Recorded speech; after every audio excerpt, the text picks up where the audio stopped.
Assalamualaikum warahmatullahi wabarakatuh. Di sini saya akan memaparkan materi tentang Geographic Information System dari mata kuliah Pengantar GIS dan LDD. Dosen pengampu pada mata kuliah ini adalah Ibu Dr. Insinyur Sri Reski Artini, Sarjana Teknik Magister of Engineer dengan NIP yang tertera, dan saat ini beliau adalah dosen di Politeknik Negeri Sriwijaya. Selanjutnya, perkenalkan, nama saya Alisa Dwi Cahyrianti, bisa dipanggil Alisa, dengan NIM 062440111933. Prodi D4 Perancangan Jalan dan Jembatan, kelas 4 PJJE. Pertama-tama, saya akan menjelaskan tentang histori GIS. Pada awalnya, peminat, penggunaan, pembuatan peta baik analog maupun digital berasal dari berbagai kalangan di sekitar bidang-bidang militer, urusan pendaftaran tanah, dinas survei, dan pemetaan. Adapun lain sebagainya.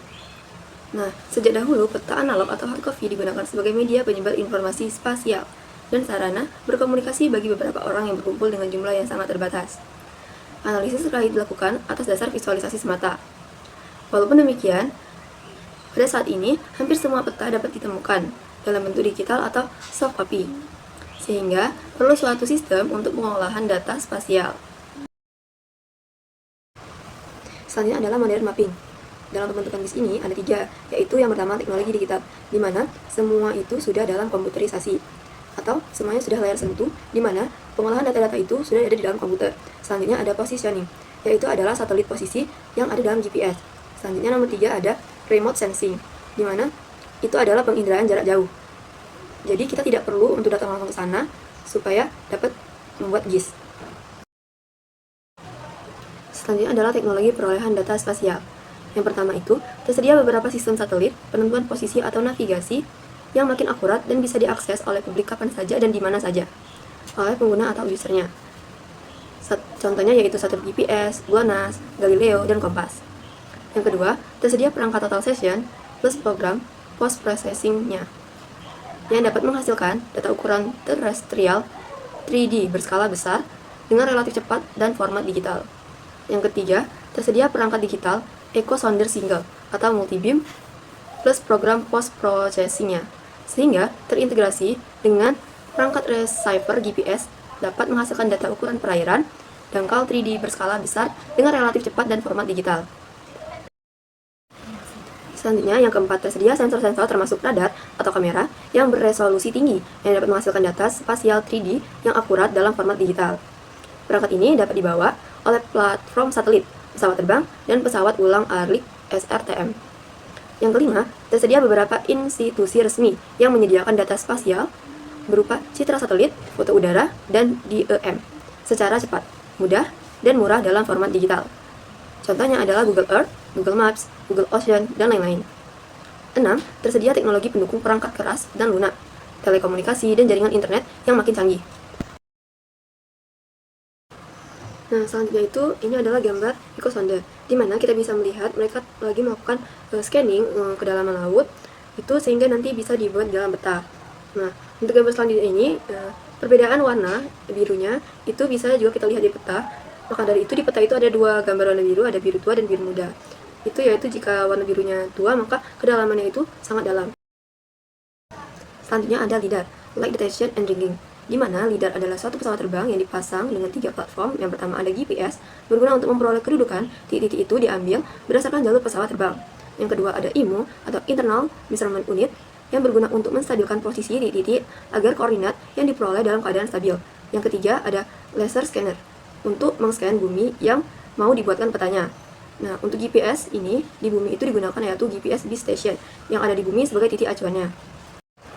Selanjutnya, penjelasan lebih lanjut tentang LIDAR merupakan suatu metode survei pemetaan dengan memanfaatkan sinar laser untuk mendapatkan jarak antara 2 titik atau lebih. Jika digunakan pada wahana terbang seperti pesawat terbang ataupun helikopter, LIDAR mempunyai beberapa kemampuan, seperti dapat menghasilkan resolusi DEM, Digital Elevation Model, yang tinggi. Kedua, mencakup wilayah yang luas dalam waktu yang lebih singkat. Ketiga, dapat menghasilkan permodelan secara 3 dimensi atau 3D. Keempat, dapat diintegrasikan dengan data lain untuk aplikasi tertentu. Selanjutnya, terlihat pada gambar, ini adalah teknologi LiDAR, bisa dilihat di pesawat, ada base station nanti berkolaborasi dengan GPS sehingga posisi-posisi dapat diketahui dari GPS untuk derajat dengan ketinggian di atas permukaan tanah. Selanjutnya, airborne LiDAR terbagi atas dua, yaitu LiDAR untuk pengukuran topografi permukaan tanah yang disebut airborne altimetric LiDAR, dan LiDAR untuk mengukur kedalaman perairan dangkal yang disebut airborne laser bathymetry. Perbedaan utama di antara keduanya adalah pada penggunaan laser, di mana pada airborne altimetry, LiDAR menggunakan sinar inframerah, sedangkan pada airborne laser bathymetry menggunakan sinar hijau atau biru. Selanjutnya adalah berikut contoh jalur terbang LiDAR. Nah, seperti yang terlihat pada gambar, itu ada garis-garis hijau, itu adalah jalur pesawat untuk terbang melintasi dari Beijing Airport ke tempat yang akan di-scan nantinya dan dibuat petanya. Lalu pada gambar berikutnya ini adalah Gunung Merapi. Gunung Merapi ini diukur melakukan scanning dengan LiDAR. Nah, ini adalah contoh jalur terbangnya. Selanjutnya pada gambar-gambar di atas itu adalah GPS, yang dimana di situ ada 4 satelit, ada GLONASS, ada Galileo, serta Kompas. Ini adalah contoh pergerakan satelit, ada GPS dan kompas. Fotogrametri jarak dekat, bisa dilihat ini adalah pegunungan, di mana bisa dilihat itu ada titik-titik merah, itu adalah nilai titik koordinat. Gambar berikut ini adalah bisa dilihat itu adalah data-data dari gambar di atas tadi yang sudah diperoleh. Berikut ini adalah contoh foto udara yang ada resolusinya. Selanjutnya ini adalah gambar citra satelit. Nah, pada gambar kedua itu kita bisa melihat bahwa itu adalah satelit luar angkasa yang meng-capture atau men-scan bumi ini. Nah, orang yang mengendalikan atau operatornya itu ada di bumi. Setelah itu, ini adalah peta fotografi planet Mars. Selanjutnya, pada gambar-gambar berikut ini kita bisa melihat citra satelit juga. Pada gambar pertama itu tinggi sekali, tetapi masih bisa melihat ada jalan, bangunan, dan lain-lain sebagainya. Nah, pada gambar kedua itu sudah berada di ketinggian.